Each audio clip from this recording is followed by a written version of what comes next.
नमस्कार, मैं हूं संजय शर्मा। आप देख रहे हैं 4 PM न्यूज नेटवर्क। साहिब ने और छोटे साहिब ने सोच लिया है कि 2024 का चुनाव जीतना है। उसके लिए शतरंज बिछाई, चौसर बिछाई, दिमाग लगाया, लेकिन लगा कि इस बार हालात खराब हैं और राजनीति से चुनाव में थोड़ी परेशानी आ रही है। कई राज्यों में समीकरण गड़बड़ हुए हैं, तरह तरह की समस्याएं हैं। तो एक आइडिया निकला कि विपक्ष के जितने नेता हैं उन सबके पीछे सीबीआई, ईडी, इनकम टैक्स छोड़ दो। कुछ जेल में होंगे, कुछ की फाइनेंशियल पाइपलाइन खत्म हो जाएगी। जब नेता ही नहीं होंगे तो चुनाव कौन लड़ेगा? फिलहाल हम बात कर रहे हैं बिहार की। तेजस्वी यादव, लालू यादव लगातार छापे, सीबीआई के छापे, ईडी फिर बुला रहे हैं। लेकिन इन सब से क्या साहिब और छोटे साहिब बिहार में और परेशानी में पड़ने वाले हैं? मैं आज आपको विस्तार से समझाऊंगा कि बिहार के हालात साहिब की रणनीति से कैसे उल्टे पड़ रहे हैं। दरअसल बिहार में M/I समीकरण, मुस्लिम प्लस यादव का वोट 31% है, 31%। उसमें यदि नीतीश कुमार के स्वजातीय कुर्मी वोटों को जोड़ दें तो मामला 35% तक पहुंच जाता है। यानी महागठबंधन का जो तेजस्वी, लालू और नीतीश का बेस वोट है वो 35% है। ऊपर से चर्चा यह है कि आगामी लोकसभा चुनाव में महागठबंधन बिहार की 40 में से 12 सीटों पर ऊंची जाति के उम्मीदवार उतार सकता है। यानी यह गठबंधन का जो वोट बैंक है प्लस ऊंची जाति के उम्मीदवार। अब जरा एनडीए गठबंधन के बेस वोट को देख लीजिए तो 7.5% वैश्य, 1.5% काइस और चिराग पासवान की वजह से 4% हम मान लेते हैं पासवान वोट। मतलब कुल 13% का बेस वोट एनडीए यानी नरेंद्र मोदी जी के पास बिहार में है। सोचिए, कहां 35% और कहां 13%, कितना अंतर है। बिहार में ब्राह्मण, राजपूत, भूमियार और कुशवा वोटर किसी पार्टी के वोटर नहीं माने जाते, बल्कि इनकी अपनी अपनी जातियों के कैंडिडेट जिस सीट पर जिस पार्टी के पास होते हैं वो उसके साथ चले जाते हैं। ये खेल है। और रही बात बचे खुचे अति पिछड़े और महादलित वोटर की, तो उनमें से कुछ नीतीश कुमार के चेहरे पर, कुछ मोदी के चेहरे पर और कुछ आरक्षण के मुद्दे पर और कुछ जाति जनगणना के मुद्दे पर, कुछ पढ़े लिखे इन जातियों के लोग सरकारी भर्तियों के मुद्दे पर अपनी वोटिंग प्राथमिकताएं तय कर लेते हैं। कुछ अपनी जाति के कैंडिडेट के मुद्दे पर भी वोट कराते हैं। तो ऐसी स्थिति में भारतीय जनता पार्टी के लिए बेचैन करने वाली स्थिति आकर खड़ी हो जाती है। कई भारतीय जनता पार्टी के नेता तो अब दबी जबान में स्वीकार भी कर रहे हैं कि बिहार और महाराष्ट्र में बीजेपी का खाता भी पता नहीं खुलेगा या नहीं। इसको लेकर चिंता फैल गई है। भाजपा के कुछ यादव कैंडिडेट जैसे रामकृपाल यादव, हुकुमदेव नारायण यादव, पिता पुत्र दोनों, नित्यानंद राय वगैरह, ये सब यादव होने के नाम पर अपनी अपनी सीटों पर जो यादव वोट ले आते हैं, अब उन्हें भी यादव वोट मिलना मुश्किल हो सकता है। क्योंकि यदि तेजस्वी यादव की गिरफ्तारी हो जाती है तो इतना तय मानिए कि उनकी पार्टी सहानुभूति का ऐसा बवंडर पैदा कर सकती है और खुद लोकसभा चुनाव तक जमानत की अर्जी लगाएंगे नहीं और जेल में रहकर चुनावों में सहानुभूति बटोरने का प्रयास करेंगे, ये तय है। वैसे भी उनकी गर्भवती पत्नी को लेकर सहानुभूति कार्ड की शुरुआत हो चुकी है। जिस तरह कई घंटे तक उनकी प्रेग्नेंट वाइफ से पूछताछ करी ईडी ने, वो बेहोश हो गई। ये बात बिहार के स्वाभिमान के अंदर बहुत ज्यादा चर्चा का विषय बन चुकी है। यानी जो सीबीआई और ईडी लालू यादव के परिवार के बहाने नीतीश कुमार और लालू यादव का गठबंधन तोड़वाने की उम्मीद पाले बैठी थी, उसे कल मीडिया के सामने नीतीश कुमार का मुस्कुराता हुआ चेहरा देखकर बहुत कुछ समझ में आ गया होगा। गठबंधन बदलने की बात भी चल रही है सर। कहाँ गठबंधन बदल? नहीं ना सर। अरे हम नहीं हैं, कमलेश है। दरअसल भाजपा की दिक्कत ही यही है कि नीतीश कुमार के खिलाफ सीबीआई और ईडी तो भेजी नहीं जा सकती, है ही नहीं कोई मामला, क्योंकि उनकी छवि निहायत ईमानदार नेता की रही है। फिर किया क्या जाए?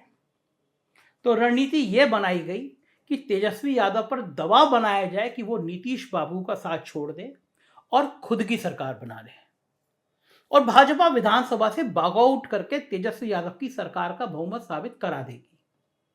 लेकिन तेजस्वी यादव इस खेल को बखूबी समझते हैं और उन्हें लगता है कि यदि वे खुद मुख्यमंत्री बन जाएं तो भाजपा बिहार में यूपी की तरह मुस्लिम यादव वर्सेस ऑल का माहौल बनाकर पहले लोकसभा चुनाव में और उसके बाद विधानसभा चुनाव में बुरी तरह मसल देगी।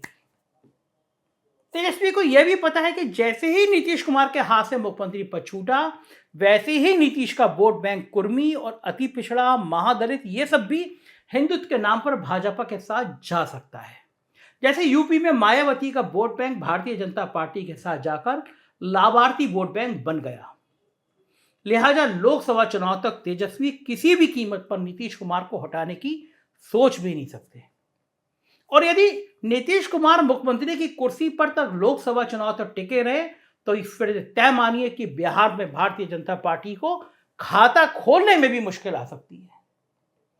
और यदि नीतीश बाबू मुख्यमंत्री बने रहे तो बिहार में जाति जनगणना भी पूरी हो जाएगी और उसके बाद पूरे देश में जाति जनगणना की जो आग लगेगी उस आग में पूरे का पूरा चुनावी हिंदुत्व झुलस जाएगा।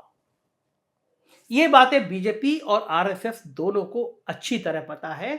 विश्वनाथ प्रताप सिंह ने तो मंडल के नाम पर अगड़ा और पिछड़ा यानी सिर्फ 2 भागों में बांटा था तो उसे संभालते संभालते साधारण बहुमत से दिल्ली तक पहुंचने में भाजपा को 24 साल लग गए। लेकिन यदि जाति जनगणना ने हिंदुत्व को पूरे देश में 3,500 भागों में बांट दिया तो क्या होगा, इसका अंदाजा भाजपा को हमसे और आपसे कहीं ज्यादा है। और यही वो वजह है जिससे साहब और उनके नागपुर वाले साहब की नींद उड़ी हुई है। नागपुर वाले साहब तो कभी कभी पंडितों का नाम शनाप कह दे रहे हैं, भागवत जी, कभी हिंदू धर्म ग्रंथों को बुरा भला कह रहे हैं। जाति जनगणना के डर ने उन्हें मस्जिद जाने पर भी मजबूर कर दिया है। नीतीश कुमार का मुख्यमंत्री बने रहना आरएसएस और भाजपा दोनों के लिए एक बुरा सपना है और वो उनको एक पल भी बर्दाश्त करने को तैयार नहीं है। लेकिन नीतीश कुमार को तब तक कोई गद्दी से नहीं हटा सकता जब तक लालू यादव चाह नहीं लेते हैं और इसी वजह से लालू यादव के परिवार की हर तरफ से घेराबंदी हो रही है। बिहार में लालू परिवार एक बार फिर सीबीआई और ईडी के निशाने पर है। पिछले कई दिनों से सीबीआई और ईडी उनकी बेटियों, उनके रिश्तेदारों, उनके बेटे तेजस्वी यादव, उनकी पार्टी के कई नेताओं से पूछताछ करने में लगी है। चर्चा तो ये तक हो रही है कि तेजस्वी यादव को गिरफ्तार भी किया जा सकता है। मामला दरअसल तब का है जब लालू यादव रेल मंत्री हुआ करते थे। बताइए कब का, यानी 2004 से 2009 के बीच का। इस बीच के 2 मामले हैं जिस पर जांच भी हुई, फाइनल क्लोज भी कर दी गई फाइलें, लेकिन मोदी सरकार आने के बाद 2 मामले फिर खोल दिए गए और एक मामला लैंड फॉर जॉब यानी रेलवे में नौकरी देने के बदले कथित तौर पर जमीन लेने का है। तो दूसरा मामला आईआरसीटीसी के होटल के लिए कथित तौर पर फर्जी कंपनियों को लीज पर जमीन देने का है। इन्हीं दोनों मामलों में लालू परिवार को घेरा जा रहा है, मगर बिहार में सहानुभूति पैदा हो रही है लालू परिवार के लिए। बहुत सीनियर जर्नलिस्ट हैं बिहार के पृष्ठभूमि से आते हैं, मुंबई रहते हैं। धनंजय जी, सुनिए वो क्या कह रहे हैं। देखिए, भ्रष्टाचार अब कोई मुद्दा नहीं रहा। पब्लिक को सबको पता है कि कोई भी राजनीतिक पार्टी हो, कोई भी नेता हो, चाहे किसी पार्टी का, सब भ्रष्ट। क्योंकि जनता का काम बिना जो है पैसे दिए होता नहीं। राशन कार्ड भी बनवाना हो तो उससे 2,000 खर्च करना पड़ता है। इसलिए जनता भ्रष्टाचार को मान चुकी है कि ये होगा, इसको ख़त्म नहीं किया जा सकता है। फिर बीजेपी जो इतनी बड़ी बड़ी रैलियाँ करती है, क्या उसमें पैसे नहीं लगते हैं? और पैसे लगते तो कहाँ से आते हैं? क्या वो लोग बीजेपी के लोग खेत बेच करके पैसे लगा रहे हैं? ये सबको पता है।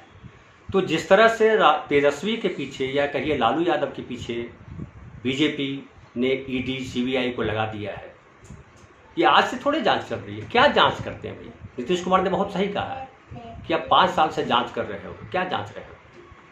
और सीबीआई बार बार छापे मार रही है।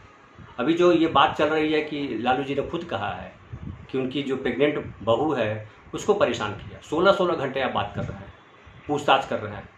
क्या पूछना चाह रहे हैं? क्या निकला उनके यहाँ से? और ये जो गोदी मीडिया के चैनल है, चाँव चाँव कर रहे हैं कि ये निकला वो निकला। अरे भाई, अडानी के भैया जा कर के निकाल लेते हैं। क्या क्या निकला? पूरी दुनिया में हल्ला है, शेयर बाजार की क्या हालत है। तो इसका असर देखिए बिहार की जनता पे असर तो पड़ रहा है। और वहाँ पे एक जातीय समीकरण जब बनता है तो आप जब बीजेपी की बात करते हैं तो पता चलता है कि बीजेपी के साथ जो है सवर्ण की कुछ जातियाँ उनके साथ खड़ी है, ज़्यादातर नेता उनके लोग हैं। और कहीं हमें तो डर लग रहा है कहीं वहाँ जातीय संघर्ष न शुरू हो जाए, और शायद बीजेपी चाहती भी यही है कि वहाँ जो है यादव जाति के लोग जो है वो इमोशनल हो जाए, वो झगड़ा करने पे आ जाए, और वैसी स्थिति बनेगी तो फिर आप तेजस्वी के खिलाफ जो आप बोल सकते हो कि ये जंगल राज पार्ट 2 होने जा रहा है। लेकिन नीतीश कुमार अच्छी तरह इस बात को समझते हैं। नीतीश कुमार जानते हैं कि अगर ऐसा हुआ तो ये बीजेपी खेल खेल रही है, और जिससे जो है एक माहौल ऐसा बन जाए कि नीतीश कुमार या आरजेडी जो है वो बिहार में जंगल राज लाना चाह रहे हैं। तो बीजेपी का ये खेल नुकसान करने वाला है, और मुझे लगता है बीजेपी को ही नुकसान करेगा। और ये सियानी बिल्ली खंभा नोचे वाली बात है, क्योंकि बीजेपी को ये पता है कि नीतीश कुमार जिस तरफ जाएंगे सत्ता उधर घूम जाएगी। अब जो है नीतीश कुमार इस बात को अच्छी तरह जान रहे हैं कि ये जो कर रहे हैं लोग चाहते हैं कि नीतीश कुमार छोड़ करके चले जाएं, लेकिन ये पॉसिबल है नहीं। नीतीश कुमार इसीलिए वो देखिए कि जो राजनीति हुई है शूद्र को लेकर के, वो रामचरितमानस की जो चर्चा चली है, तो पिछड़ा जो है गोलबंद अगर हो गया इनके खिलाफ, उत्तर प्रदेश भी इनको नुकसान कर जाएगा। उत्तर प्रदेश में जो इतनी सीटें आई हैं इनको विधानसभा में चाहे लोकसभा में, उसकी वजह है कि पिछड़ा वर्ग इनके साथ खड़ा है हिंदू होने के नाम पर। लेकिन हिंदू होने के नाम पर आप हिंदू को ही परेशान कर रहे हो और जातीय बदला ले रहे हो, तो फिर जनता तो समझ रही है इस बात को। इसलिए देखिए कि केशव प्रसाद मौर्य से ज़्यादा बड़े नेता आज की तारीख में जो है पिछड़े समाज के स्वामी प्रसाद मौर्य हो गए, और अखिलेश यादव भी उनके पीछे आके खड़े हो गए। क्यों पीछे आके खड़े हुए? तो नीतीश कुमार की राजनीति बीजेपी समझे, नीतीश कुमार उनसे हार मानने वाले नहीं हैं। और यूपी बिहार के लोग जो है ना, ये सीबीआई ईडी इन लोगों से परेशान होते नहीं हैं। लालू प्रसाद यादव उदाहरण है कि लालू प्रसाद यादव को आप कितने सालों से परेशान कर रहे हैं। भ्रष्टाचार हुआ या नहीं हुआ, और भ्रष्टाचार हुआ कन्विक्ट हुए तो उसकी सज़ा भुगत रहे हैं। लेकिन आप बार बार एक ही चीज़ को, अगर भ्रष्टाचार उन्होंने किया है तो उसकी सज़ा देगी अदालत। आप इस तरह से क्यों इस्तेमाल कर रहे हो? जो दिख रहा है कि आप जो कर रहे हो वो नैतिक नहीं है। कानूनी हो सकता है आप सही कर रहे हो, लेकिन नैतिकता भी तो कोई चीज़ होती है। आप जिसको जो आपके साथ मिल जाता है वो आप पार्टी में चला जाता है, वो एकदम संत आदमी हो जाता है, उसके खिलाफ कोई जांच नहीं होती। सेबी क्यों नहीं जांच की? अडानी जी की कंपनी में उनका शेयर इतना बढ़ रहा था, सेबी ने क्यों नहीं जांच किया? सेबी का तो काम यही सब। आप तमाम तरीके के वो हथकंडे अपना रहे हैं, जिसमें ये भाव जा रहा है जनता में कि मोदी सरकार अपने विरोधियों के साथ बदला ले रही है। तो ये जब पब्लिक में ये चला जाएगा तो बीजेपी को मुंह की खानी पड़ेगी। मुझे लगता है बीजेपी को इन सब चीज़ों से अब नुकसान होने वाला है। मगर आज हम इस मामले के कानूनी और तकनीकी पहलुओं के नहीं बल्कि राजनीतिक पहलुओं की चर्चा करेंगे, क्योंकि कानून और तकनीकी मामलों को देखने के लिए न्यायालय है, और साथ ही न्यायालय के शब्दों में पिंजड़ा बंद तोते सीबीआई और ईडी वगैरह वगैरह भी हैं, लिहाजा ये उन पर ही छोड़ देते हैं। अब आते हैं इस मामले के राजनीतिक पहलुओं पर। अक्सर लोग ये सवाल पूछते हैं कि आखिर क्या कारण है कि जहां जहां भाजपा फंसती जा रही है वहां ईडी पहुंच रही है, जबकि यही ईडी कमल छाप वॉशिंग मशीन में धुलने वाले नेताओं तक पहुंच नहीं पा रही है। महाराष्ट्र में महाविकास अघाड़ी भाजपा कोई नहीं बल्कि अब तो वहां के लोग ईडी के अधिकारियों को भी दौड़ा दे रहे हैं। ये वीडियो देखिए।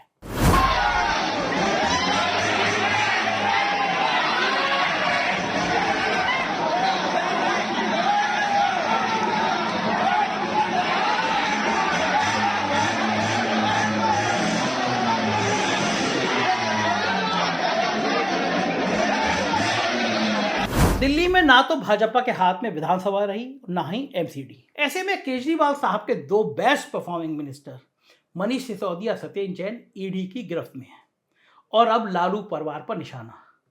लेकिन ये निशाना चुकता हुआ नजर आ रहा है।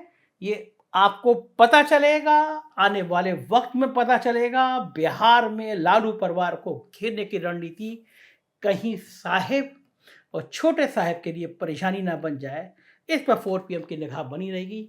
देखते रहिए 4 PM न्यूज़ नेटवर्क। बिहार की खबरें देखने हो 4 PM बिहार, गुजरात देखना हो 4 PM गुजरात, और कर्नाटक देखना हो तो 4 PM कर्नाटक जरूर सब्सक्राइब करिएगा। शुक्रिया, थैंक यू।